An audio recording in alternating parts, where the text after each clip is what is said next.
Coming up on today's show. Exactly. I mean, if I was thinking about this, had I done that personally in the video, even one of the clients commented, you took this pause and you waited to give out this rebel yell.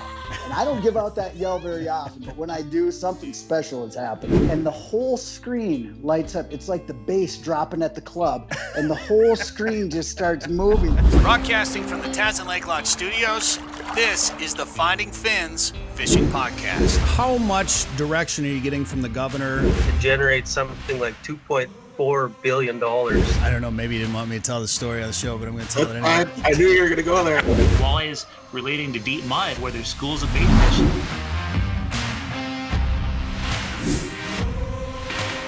Today's show is brought to you by Hay Bale Heights on Devil's Lake.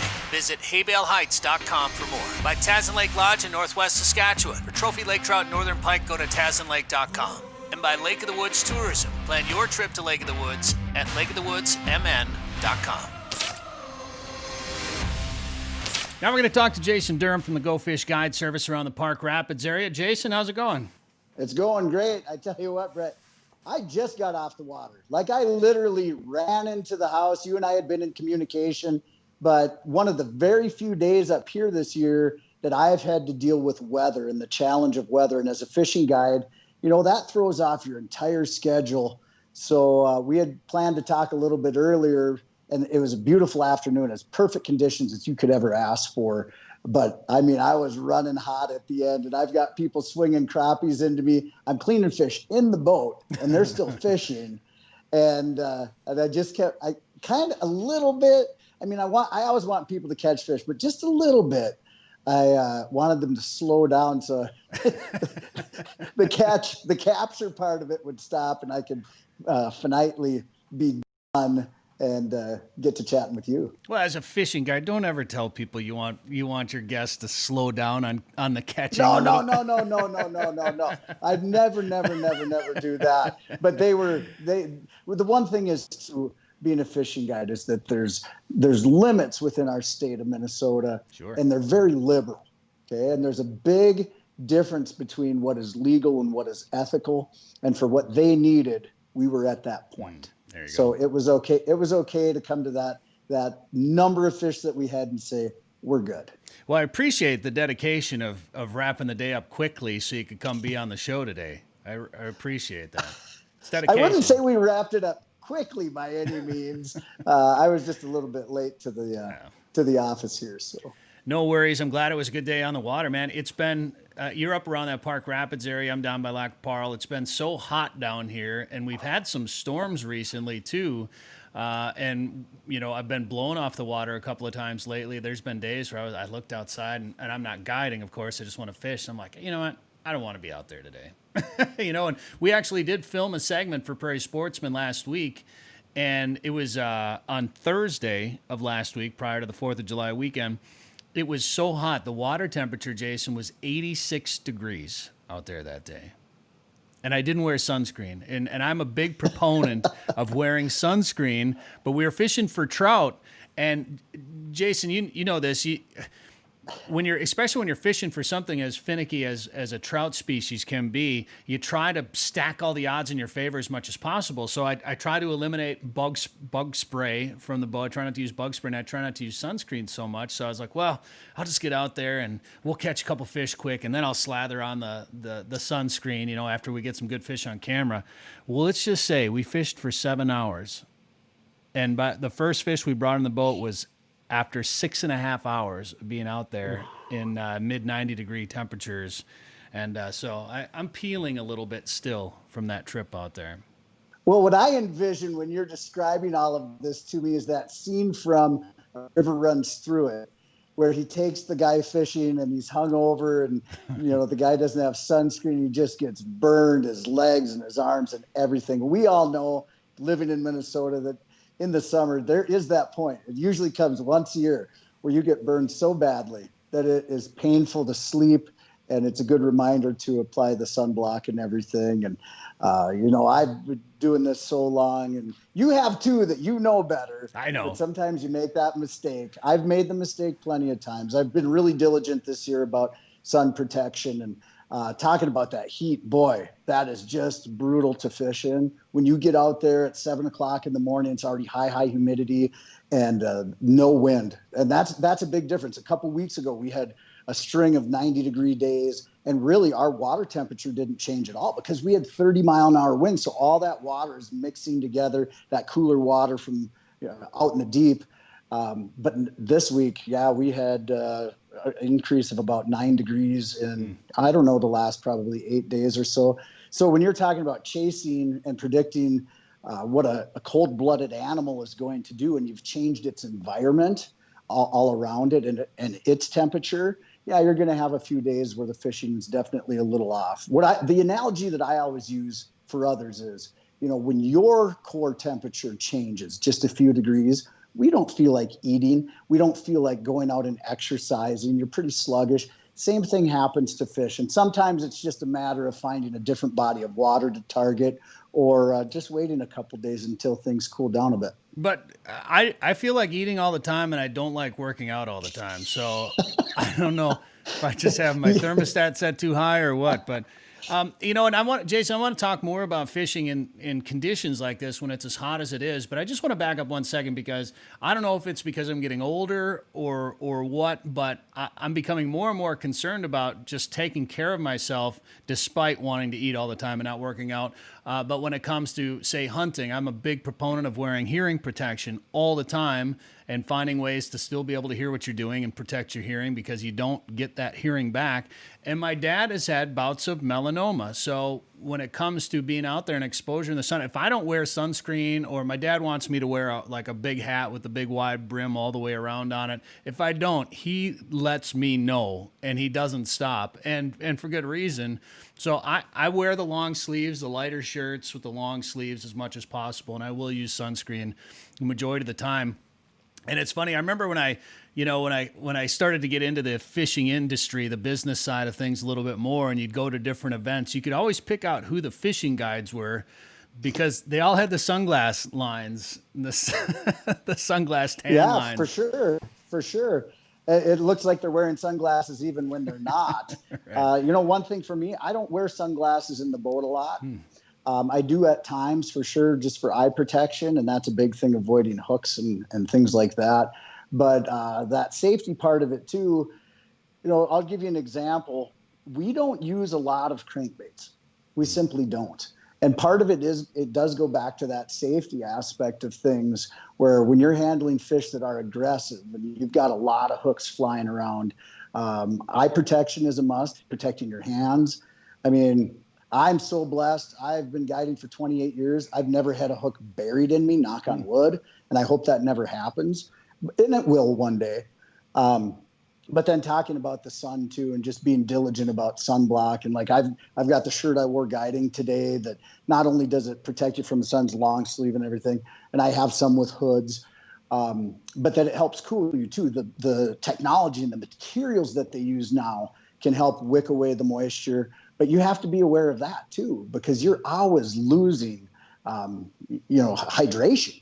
So you have to drink a lot of fluids when you're out there. And there's times where I'm even reminding clients in the boat, you should probably have some water or Gatorade or whatever it is. And I've always got extra on board too, because you don't want somebody to have those effects. Right. And there is water and beer, right? Right. I'm pretty sure. No, it is very important to be drinking water out there or something with some electrolytes, because it's so easy to get dehydrated. And then on my list of questions that I was going to ask you here, I did have a safety question about gear that you wear in the boat. Do you always guide barefoot? I do guide barefoot sometimes. Sometimes I do, but I wear sandals a lot. Usually it's a covered toe, but not always. It totally depends. It's nice to have. I just got a new pair of shoes. I found them on Amazon.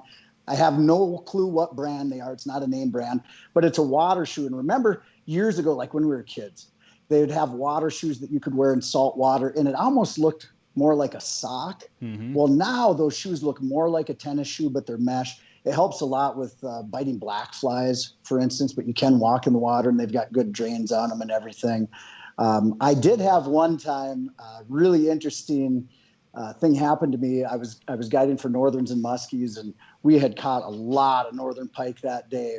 And I felt like there was a rock in the heel of my sandal. And from walking in the water so much, that wouldn't be out of the ordinary. So I reached my hand down to kind of get it out. And I pull my hand up, and here I've got a single tooth from a northern pike and a whole bunch of blood. So a tooth had actually broken off from the fish, gotten into my sandal, and cut me. In fact, if you look at my social media accounts, the picture's on there. What an anomaly. We'll show it here in the video too. Sure. And that doesn't feel good. I've been cut by plenty of pike. Did it continue to bleed then, or were you able to get it to stop? Well, that's the thing with those northern pike and musky teeth. If you get cut by them, they're so sharp that you bleed quite a bit. Right. So you really have to be careful about cleaning out that wound too. Any wound that you get out on the water, because you get that fish slime in there, and it can get infected very, very quickly. And a lot of people, kind of poo-poo that, and they go, well, my hand might be sore, might not have the flexibility and range of motion for a couple of days, but it could actually turn into something much worse. So you always want to have a first aid kit with. I've always got one in my boat, and trust me, we use it quite a bit. With these warm temperatures too, Jason, I've been seeing a lot of the people that guide for muskies out there say, hey, it's too hot for muskie fishing right now. Yeah. I mean, you can really look at that for most species of fish. You look at walleyes, where they're moving out into deeper water and pulling them out from, 30 plus feet of water. Well, then you've got a whole nother issue with the barotrauma, not just the water temperature. And really, any of the fish that you catch this time of year, the water temperature does have an effect. A couple things to keep in mind is, number one, what you're measuring in your boat is surface temperature. And then giving them a rest, playing the fish quickly, getting them back in the water, not keeping them out of the water for an elongated period of time. A lot of times, like with muskies, the best place for them to be is really in the net and just resting there for a minute before you let them swim off. But again, not handling them. You don't want them, you don't want to take a picture and have somebody drop it in the boat. That would be the absolute worst thing ever.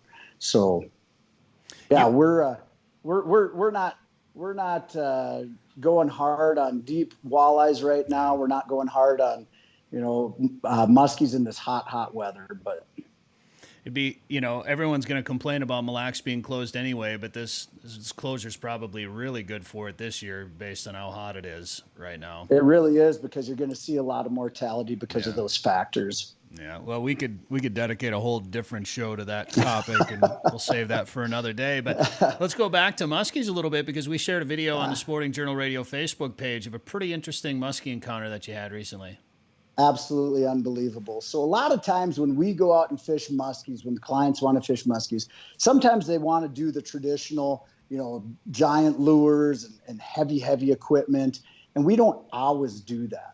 So sometimes we'll go out and we'll throw a small spinner, and the lakes in our immediate area, you actually do better using small baits than you do with the traditional muskie lures. And so I kind of figured out this bite that was going well using essentially a Lindy rig or live bait rig with 50-pound fluorocarbon, a single hook, and like a 7 or 8 inch sucker minnow. And we had just been cracking big northerns doing this, but moving slow and just letting the minnow do all the work. I mean, it's walleye fishing for bigger predators. Sure. And last week I had a woman in the boat who caught her first muskie ever, which was a 36-inch spot, beautiful, untouched, had never, been hooked before. It was gorgeous. And then 2 days later, we had quite a surprise where she hooked a northern. She actually didn't realize it immediately. She thought she was stuck on the bottom at first. And then the line started moving out slowly towards deep water. So I knew we were I knew what was going on here. I always have 2 nets in the boat, a smaller net that would be more for like walleye and smaller pike. But then I've got the big muskie net in there too. And so I grabbed the big net. And when I first see this northern pike, I'm confused because it's a two-footer. It's 24 inches, but it's sideways in the water. So it just looks so abnormal. And I can only see the head and the tail, and then I see the head of this giant muskie. So the muskie had actually T-boned the northern pike. And this has happened, I don't know how many times in my fishing career, and so many listeners probably have had this happen too, where a big northern or a muskie has grabbed the fish that they've been fighting and initially hooked. Well, just by the grace of the fishing gods and some patience, some good timing, a very skilled angler on the rod, I slipped that net under both fish, and we landed 6 feet, 72 inches of fish in one swipe. And I tell you what, in the video of it, and it's been viewed thousands and thousands of times already, but in the video, even one of the clients commented, you took this pause and you waited to give out this rebel yell. And I don't give out that yell very often, but when I do, something special has happened. And I took it, and it was just a split 2 seconds. And the reason was I actually had to take a deep breath and comprehend what we had just done, because to actually get that muskie and northern in the net just doesn't happen. It's a strike of lightning. Yeah, it's pretty cool. You know, we grew up with a cabin on Bone Lake in northwest Wisconsin, which is a musky lake over there in northwest Wisconsin. And we fish primarily crappies over there. And I don't know how many times in the spring we'd have a muskie come up and grab one of the crappies that we'd caught. Usually then they let go when you're next to the boat.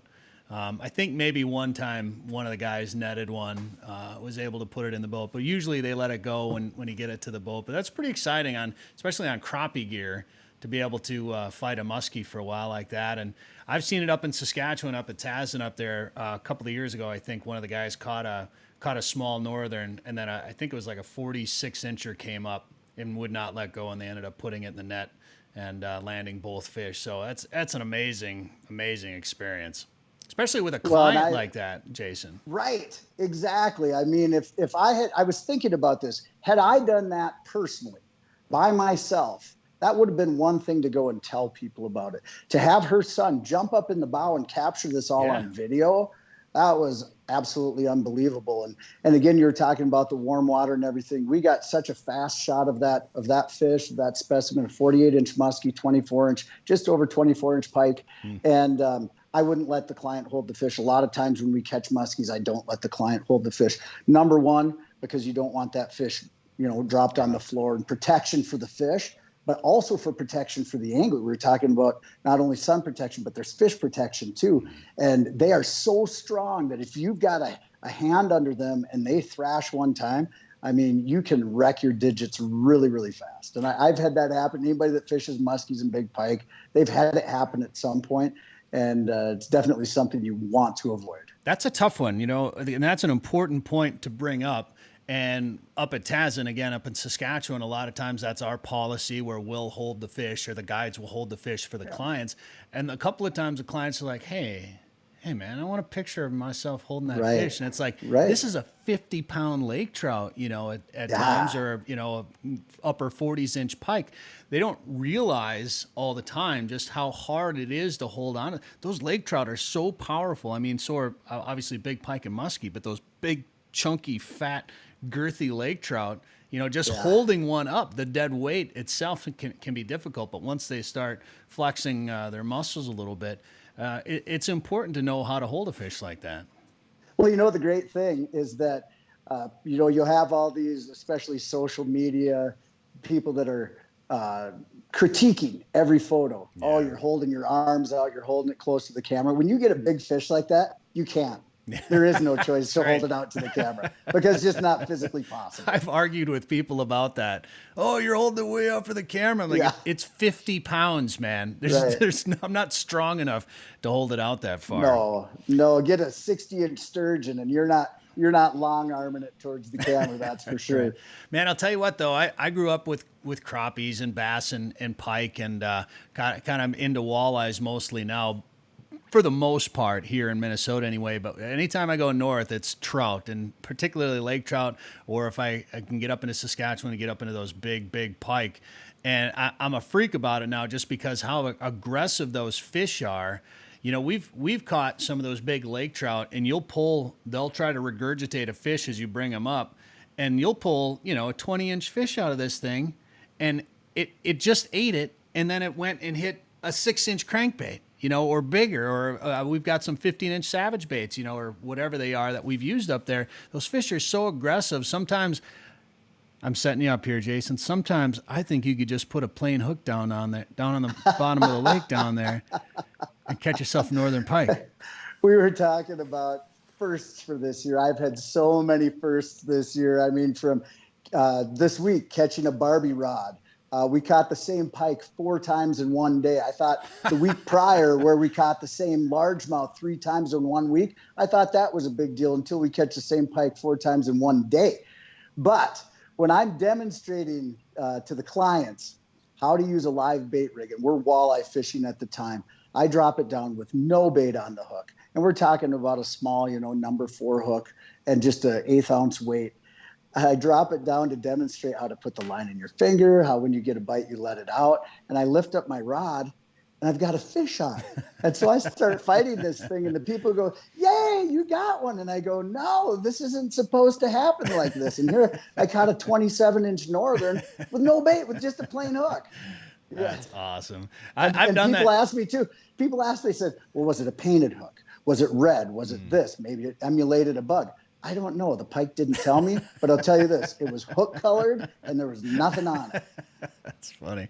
I don't know how many times when you'll reel up and you'll let your rod kind of hang over the edge of the boat, and your lure might be dangling at the surface of the water, and I don't know, maybe you're taking a picture of a different fish, or you're figuring something out, and I've had pike come up and hit those lures and try to rip your rod into the water a bunch of times. They're just so much fun, so aggressive. And you said a couple of things there. I just want to back the truck up here for just 1 second.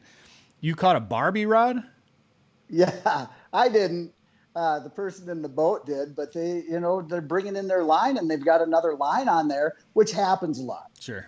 People have a line that breaks, and it's good to get that monofilament out of the lake or braid or whatever it is.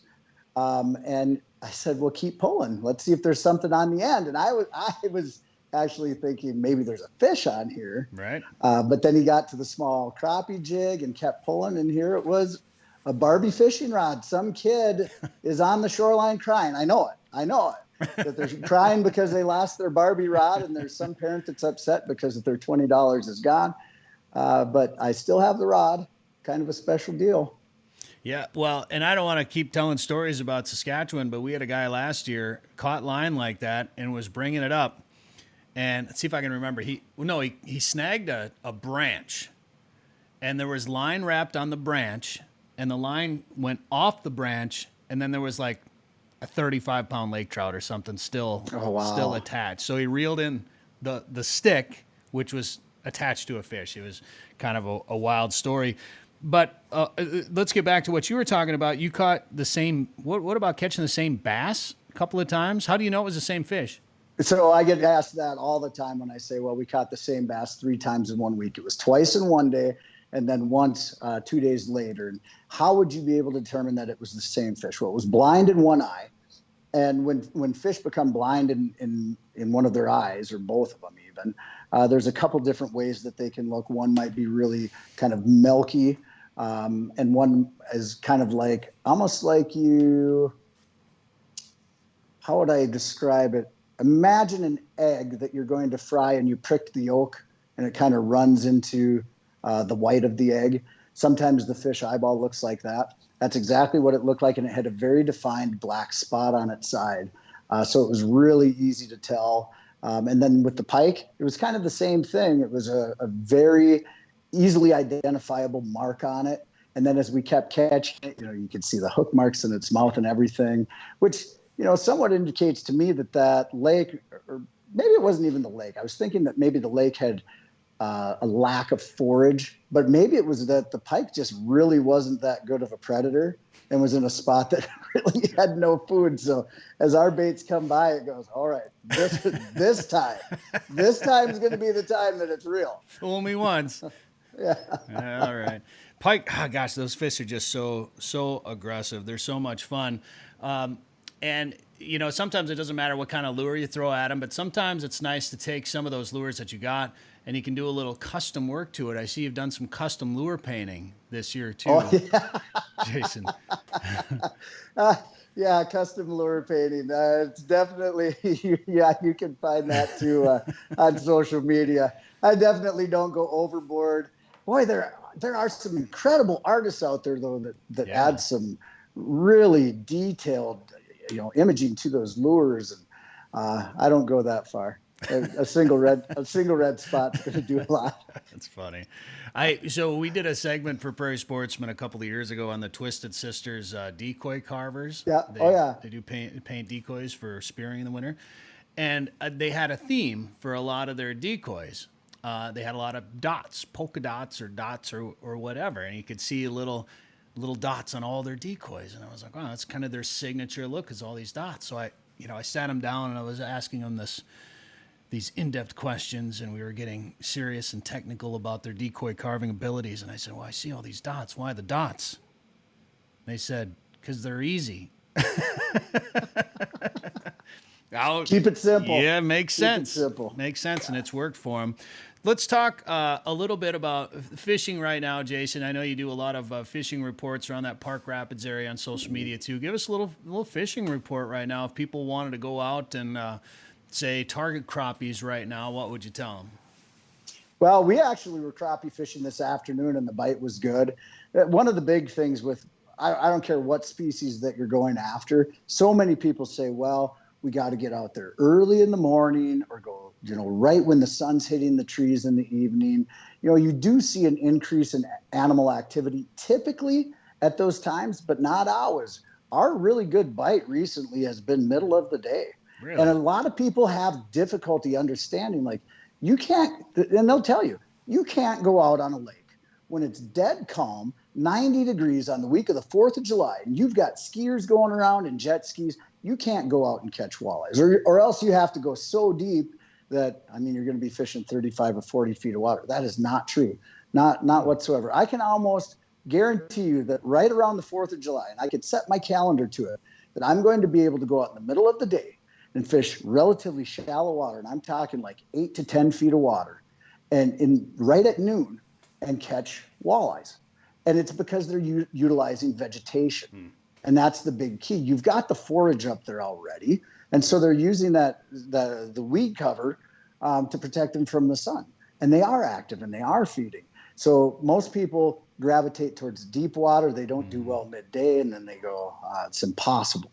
Move faster. That's always advantageous. Pull spinners, use a half a crawler. Sometimes you can even use like Berkeley Gulp, where you're only using a piece of crawler, and move at a pretty good clip, right around a mile, 1.2 miles an hour, 1.5 miles an hour, and keep that spinner going right above the weeds, and those fish will come up and just chow it. They'll hit hard.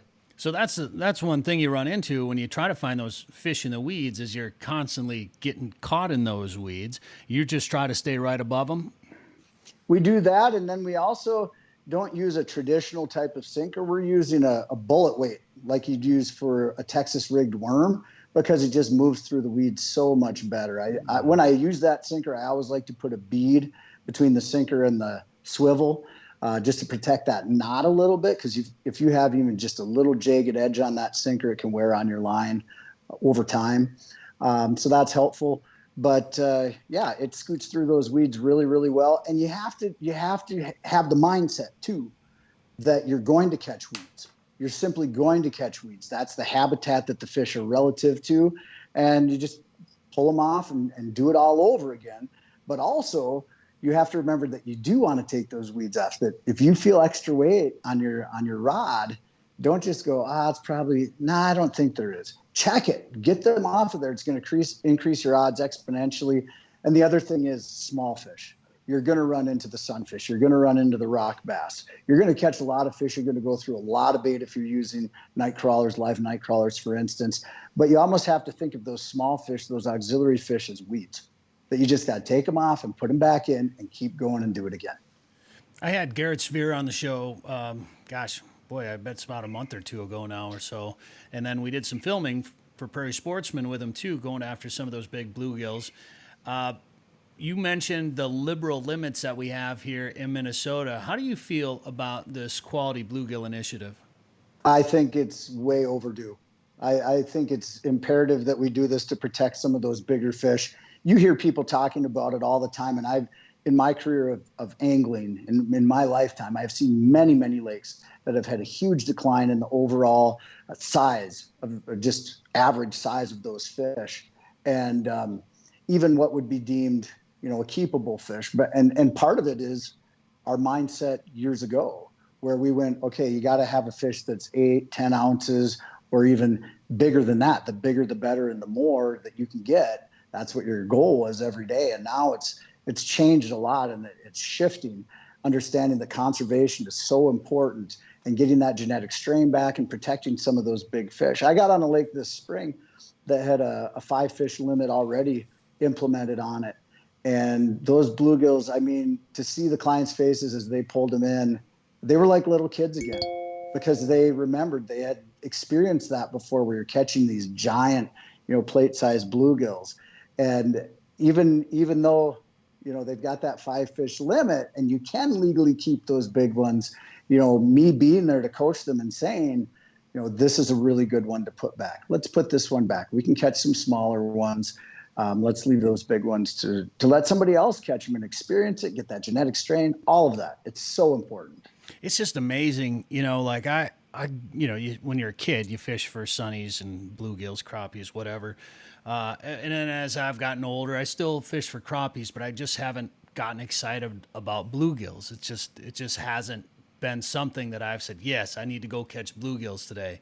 But a couple of winters ago, I caught my first 10.5-inch bluegill through the ice. And I literally, when I saw it come up in the hole, I was like a 6-year-old again. And I dropped down to my knees. I went shoulder deep to scoop that thing out, make sure I wasn't going to lose that fish. And, my eyes were as big as dinner plates. And I was like, oh, okay, I get it. And I was at an ultralight rod and light gear. So it was a fun fight. They fight hard.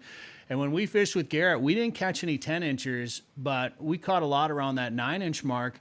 And just the size difference with when those bluegills, when they get up around that 8.5, 9, 10, 11-inch mark, just how much bigger they actually get than some of those small sunnies that I grew up, fishing for off the dock. It's like a completely different species. When you go to take them off and you cannot slide your hand over the dorsal fin of the fish because they're so big, and those fish just get so thick then too. And we talk about the hump heads that, they just look differently. They look like freaks of nature. People throw around the term 1-pound bluegill a lot. Oh, I caught a 10-incher. It was a pounder. I tell you what, get a scale.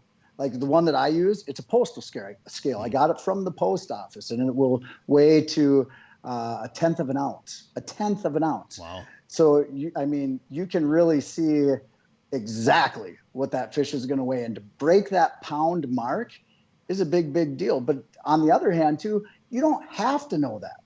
Yeah. You can just say, you know what, I caught a really big bluegill.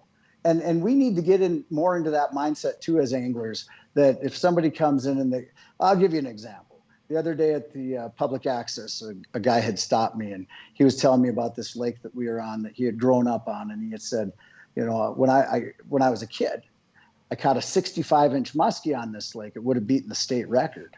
And he said, there's a picture of me holding it up above my head as a teenager, and the tail touched the ground. And, I don't know where the picture is. It got lost.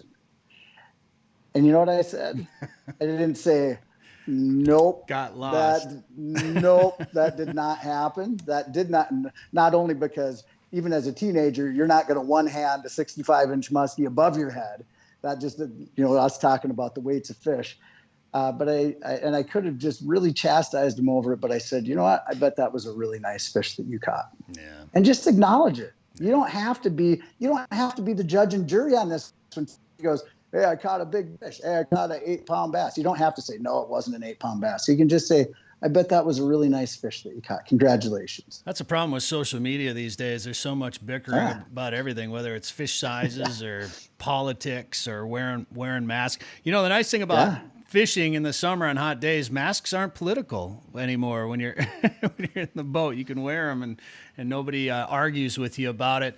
That brings up so many good points, and we've gotten more and more into we'll measure the fish. It's always horizontal holds now.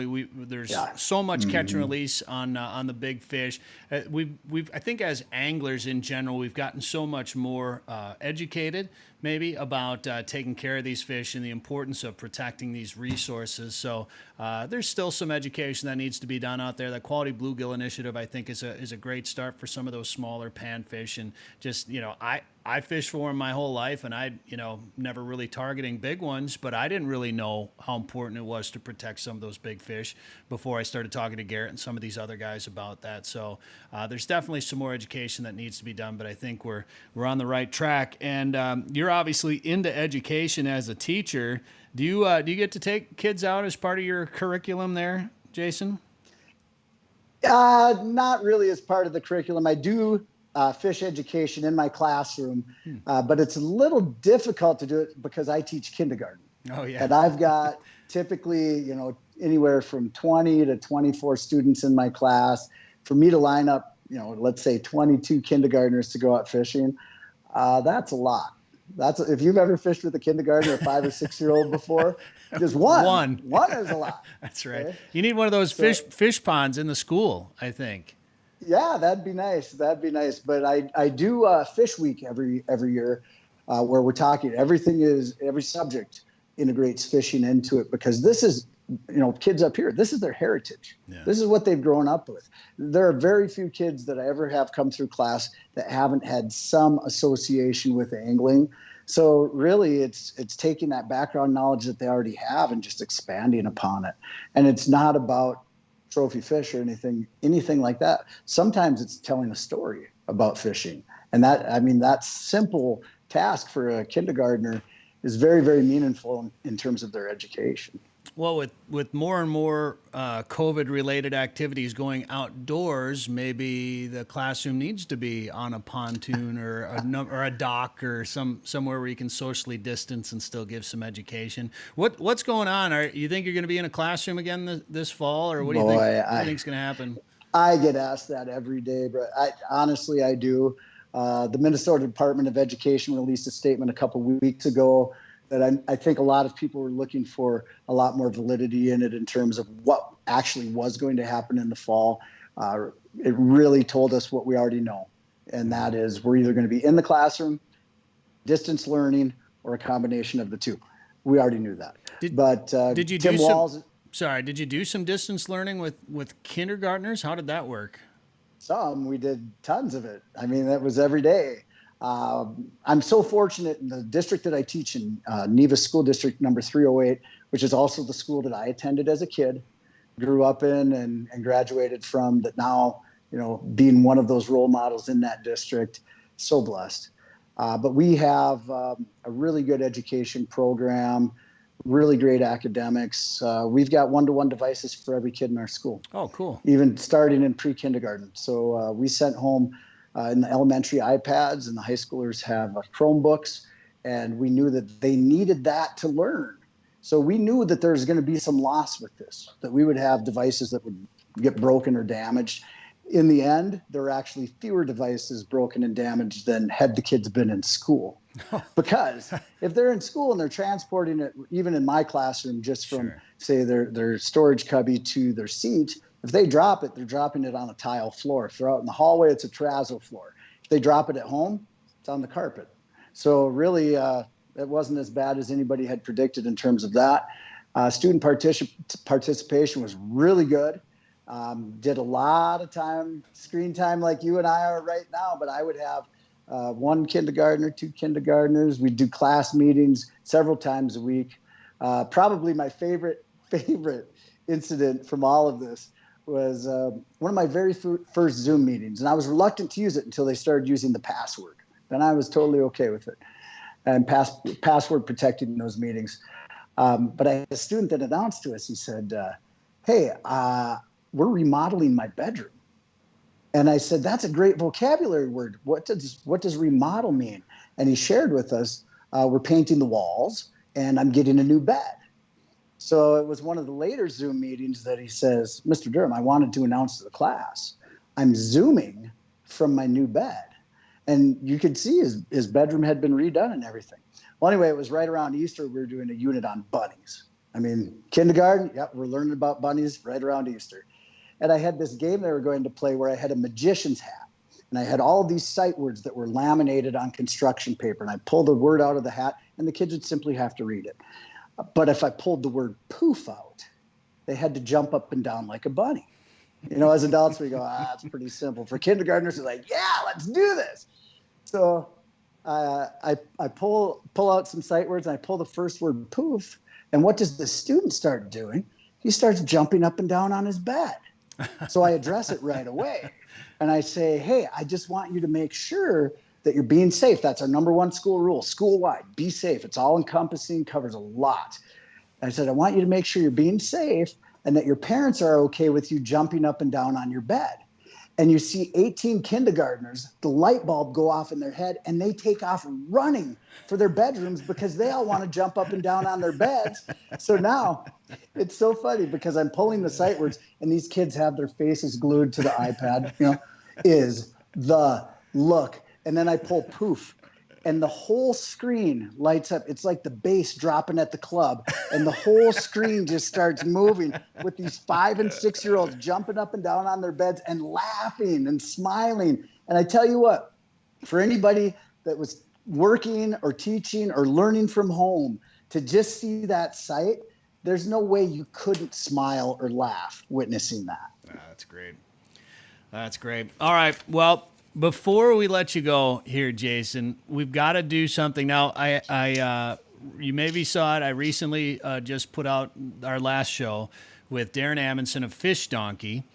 And so I had a trivia contest for him, and we didn't have time to do it with Darren. So you're getting the trivia meant for Darren at Fish Donkey.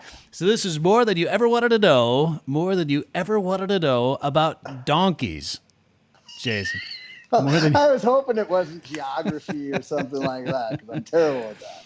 Well, during World War I, donkeys were used for A, bomb-sniffing donkeys, B, bomber pilots, seems legit, C, rescue animals that could be eaten if necessary, or highly trained covert spies. Dun, dun, dun. A.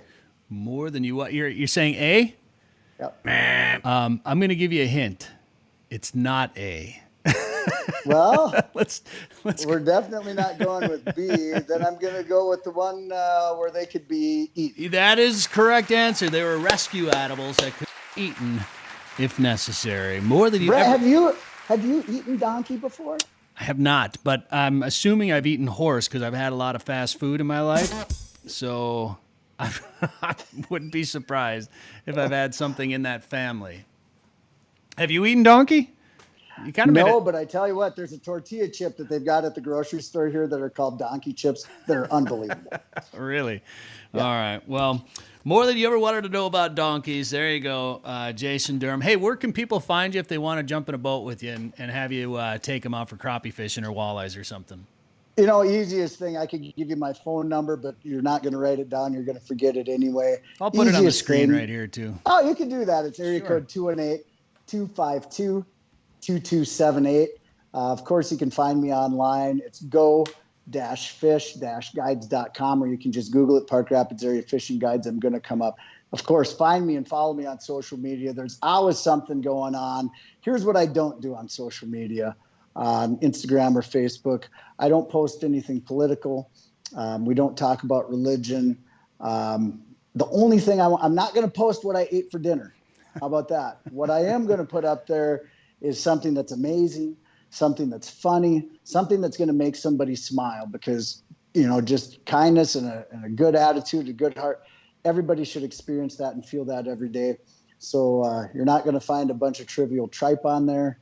It's going to be something that's meaningful. I think it's illegal not to post political stuff on Facebook now, isn't it? That's what it seems like when you scroll through social media. Very good. People need more stuff like that, the good stuff on social media. Thank you for doing that. And Jason Durham, thanks for being on the show today.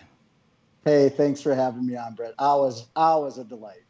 This has been the Finding Fins Fishing Podcast, part of the Sporting Journal Radio family. Find us online at findingfins.com and make sure to check out our sponsors. They're pretty cool. Devil's Lake is legendary, and this summer has been legendary for walleyes. Don't miss out. Call Haybale Heights Campground and Resort today to book one of their modern cabins on East Bay. The cabins are furnished with a full bathroom, kitchen, and all the amenities like high-speed internet, and are clean following CDC guidelines. Staying at Haybale Heights gives you full access to a private boat launch, fish cleaning station, and beach area. Learn more at haybaleheights.com. That's haybaleheights.com. Plan your trip to legendary Devil's Lake today. As we all navigate through the tough times of 2020, finding new ways to enjoy summer has become a way of life. If you're searching for the perfect getaway this summer, look no further than the walleye capital of the world, Lake of the Woods. Fish the Rainy River, Big Traverse Bay, and don't forget you can still experience the uniqueness of the Northwest Angle. For your best chance to catch big fish, go where the big fish are. Lake of the Woods. Plan your trip at lakeofthewoodsmn.com. If trophy lake trout and monster northern pike are on your list this summer, book a trip to Tasman Lake Lodge in northwestern Saskatchewan. Everything from numbers to big fish. See pictures, videos, and more at tasmanlake.com. This is quite the fishery. Our 5-star chef will feed you well after a day of chasing giants on Tasman Lake. Dream come true. Get rates, dates, and more of what you can expect It could be the best fishing you've ever had in your life. at tasmanlake.com. That's tasmanlake.com. Tasman Lake Lodge is a proud partner of Tourism Saskatchewan. Hunt, fish, conserve, repeat. That's the mission here at Sporting Journal Radio, and if you love the outdoors as much as we do, show it off with new wildlife-themed gear from the Sporting Journal Radio store. From hoodies to hats, coffee mugs, wildlife prints, and you can even make your phone stand out with a new case sporting some high-quality wildlife photography. Go to sportingjournalradio.com and click on Store. We have a huge selection of gear with new items being added every week. Powered by Shopify, which is trusted by over 1 million businesses and offering a variety of ways to pay, including PayPal. Shop now at sportingjournalradio.com.